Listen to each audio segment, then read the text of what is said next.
প্রিয় শিক্ষার্থীরা, এখন আমরা যেটা করব সেটা হচ্ছে দুটি সংখ্যার মধ্যে ভাগফল।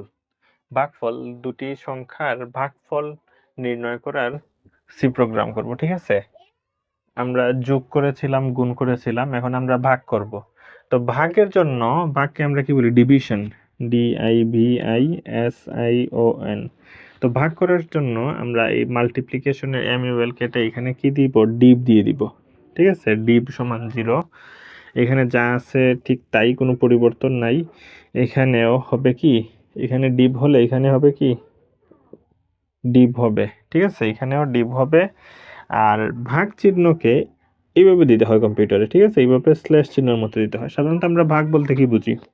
ধরো 6/2, ঠিক আছে? এরকম বুঝি, ঠিক আছে? তো কম্পিউটারে যেটা দিতে হবে এরকম।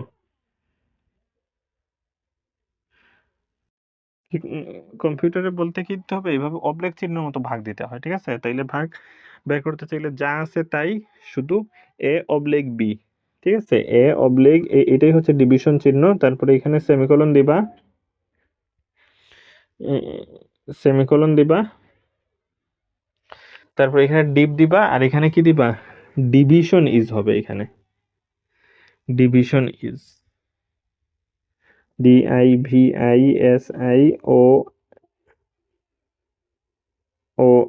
Division is DIVISION। Division is percentage D দিয়ে এখানে ওই ডিভটা লিখতে হবে,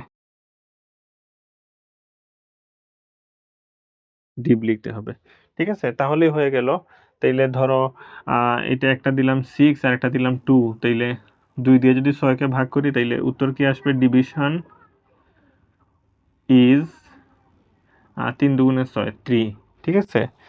এই হয়ে যাবে উত্তর। তো দেখো, আমি আসলে ওই যে #include stda.h, conio.h, void main, int, scanf, printf, getch এগুলা কিন্তু বারবার বলতেছি না। ওই যে আমি দুটি সংখ্যার যোগফল বের করার অ্যালগরিদমে সি প্রোগ্রামে টোটাল আমি সুন্দর করে টোটালটা A to Z বলছি। আর এখন ওইটার মধ্যে জাস্ট শুধু যোগের জায়গায় গুণ দিয়ে, ভাগ দিয়ে, একটু শুধু সামের জায়গায় ডিপ দিয়ে এগুলা চেঞ্জ করে দেখিয়ে দিয়ে দিচ্ছি আমি, ঠিক আছে? তো আমি প্রথমে করছি দুটি সংখ্যার যোগফল বের করার সি প্রোগ্রাম, প্রথম যে ভিডিওটা। তারপরে তারপরে করলাম আমি সি প্রোগ্রামিং এর মধ্যে দুটি সংখ্যার গুণফল, তারপরে ভাগ। এখন ভাগ করলাম। তো তোমরা যোগফলেরটা ভালো করে দেখবা, তাহলে দেখবা যে অটোমেটিক্যালি গুণ ভাগ এমনিতেই তোমরা পেরে যাবা, ঠিক আছে? তো এই ছিল যে ভাগফল বের করার অ্যালগরিদম। এখানে ডিভ লিখবা, বাকি যা আছে এখানে সেম, কমা, এখানে অবলিক চিহ্ন, মানে ভাগ চিহ্ন আর কি এটা, আর ডিভ, আর ডিভিশন এখানে লিখবা ডিভিশন। বাকি যা আছে ঠিক সেম। তারপরে একবার বলে দিই, ইনক্লুড stdio.h, এতটুকু, এই যে এতটুকু সব প্রোগ্রামিং এর মধ্যে লিখতে হবে, ঠিক আছে? এই ভয়েড মেইন পর্যন্ত। stdio.h মানে standard input output header file, conio.h মানে console input output header file, void main মানে এখান থেকে মূল প্রোগ্রাম শুরু। আর ডিভিশনের টোটালটা এখানে লিখতে পারো, আবার সংক্ষেপে ডিভও লিখতে পারো। ডিভ সমান 0। 0 কেন দেই আমরা? দেওয়ার কারণ হচ্ছে, ধরো তুমি একটা গ্লাসে পানি খাবা, তো গ্লাসটা তো ধুয়ে তারপর পানি খাবা, ঠিক তদ্রুপভাবে এখানে আমরা ডিভিশনের মধ্যে ভাগফলটা রাখবো, ঠিক আছে? এটার মধ্যে ভাগ করে ভাগফলটা রাখবো, যার কারণে এটা প্রথমে 0 দিয়ে এটাকে ক্লিয়ার করে দিলাম, যাতে এটার ভিতর কোনো ইন্টারনাল কোনো কিছু না থেকে যায়। কম্পিউটারে কোনো ভেরিয়েবল ডিক্লেয়ার করলে এটার ভিতর কোনো তথ্য থেকে যেতে পারে, যার কারণে 0 দিলাম, যাতে না থাকে। আর বাকি যা আছে printf ডিভিশন ইজ পার্সেন্টেজ, এই তিনটা সেম থাকতে হবে। ডিভ এটার মধ্যে সবগুলা ছোট হাতের থাকতে হবে, এটা বড় হাতের দিলে সমস্যা নাই, ঠিক আছে?